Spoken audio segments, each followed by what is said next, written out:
দর্শক বন্ধুরা, আসসালামু আলাইকুম। অটোক্যাড টিউটোরিয়ালে আপনাদেরকে স্বাগত জানাচ্ছি। আপনাদের কম্পিউটারে আপনি যখন অটোক্যাড ওপেন করবেন, আপনারা ঠিক ওপেন করার পর এই অবস্থাটি দেখতে পাবেন। এখন আমরা অটোক্যাডের ইন্টারফেস সম্বন্ধে জানব। প্রথমে আমরা উপর থেকে দেখতে পাচ্ছি ফাইল, এডিট, ভিউ, ইনসার্ট।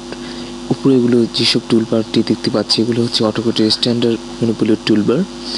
তারপরেই আমরা নিচে দেখতে পাচ্ছি যে টুলবারটি, এটি হচ্ছে স্ট্যান্ডার্ড টুলবার। এখানে আমরা open file, new file, close file, save as ইত্যাদি যে কমন অপশনগুলো রয়েছে সেগুলো আমরা এই টুলবার থেকে সরাসরি করতে পারবো।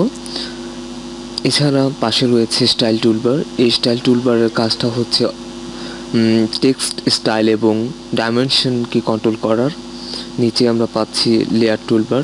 কোনো একটি অবজেক্টকে লেয়ার করার জন্য, লেয়ার অন্তর্ভুক্ত করার জন্য এই টুলবারটি আমরা ইউজ করব। পাশে আছে প্রপার্টিজ টুলবার। নিচে লেফট সাইডে আমরা দেখতে পাচ্ছি যে টুলবারটি, সেটি হচ্ছে ড্র টুলবার।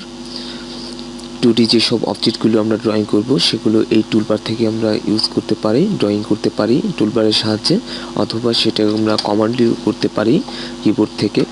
আবার রাইট সাইডে যে টুলবারটি দেখতে পাচ্ছি এটা হচ্ছে মডিফাই টুলবার। আমরা 2D এবং 3D অবজেক্ট যেগুলো দ্বারা আমরা যে অবজেক্টগুলোর সাহায্যে আমরা অটোক্যাডে কাজ করব সেই অবজেক্টগুলোকে মডিফাই করার জন্য এই মডিফাই টুলবারটা আমাদের প্রয়োজনে আসবে। নিচে আমরা দেখতে পাচ্ছি কমান্ড প্যানেল। এখানে কম্পিউটার প্রদত্ত এবং অপারেটর প্রদত্ত সকল কমান্ড আমরা এখানে দেখতে পারবো। কম্পিউটার প্রদত্ত যে কমান্ডগুলো আছে সেগুলো আমরা এখানে পাবো এবং আমরা যেসব কমান্ডের সাহায্যে কাজ করব সেই কমান্ডগুলো আমাদের এখানে পেয়ে যাবো এবং তার রেজাল্টও আমরা এখানে দেখতে পাবো। আর মাঝখানে যে স্ক্রিনটা আপনারা দেখতে পাচ্ছেন ব্ল্যাক স্ক্রিন, এই স্ক্রিনটা হচ্ছে অটোক্যাডের টোটাল ওয়ার্ক এরিয়া। আমরা যাই কাজ করব এই ওয়ার্ক এরিয়ার মধ্যে আমরা দেখতে পাবো। এবং মাঝখানে যে দেখতে পাচ্ছেন নীল প্লাস সিম্বলের, এই সিম্বলটি হচ্ছে কার্সার এবং এই কার্সারটি আমাদের কাজে আসবে এবং আমরা কিভাবে কি করতে পারবো এগুলো আমরা পরে আস্তে আস্তে দেখব। এখানে যে স্ট্যান্ডার্ড টুলবারগুলো আছে এই টুলবারগুলো ইচ্ছা করলে আমরা স্ক্রিনকে বড় করার জন্য এই টুলবারগুলোকে আমরা সরিয়ে রাখতে পারি, আবার নিয়েও আসতে পারি অতি সহজেই।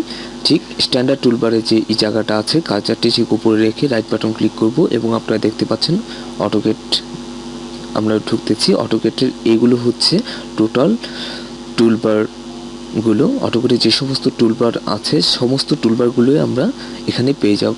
এখান থেকে স্ট্যান্ডার্ড টুলবার যেগুলো আছে স্ট্যান্ডার্ড টুলবারে আমি যদি ক্লিক করি ঠিক আগের স্ট্যান্ডার্ড টুলবার যেটা আমরা ক্লোজ করে দিয়েছিলাম সেটা আমরা নিয়ে আসতে পারবো এবং আমরা এখানে রেখে কাজ করতে পারবো। ঠিক একইভাবে আমরা সমস্ত টুলবারগুলো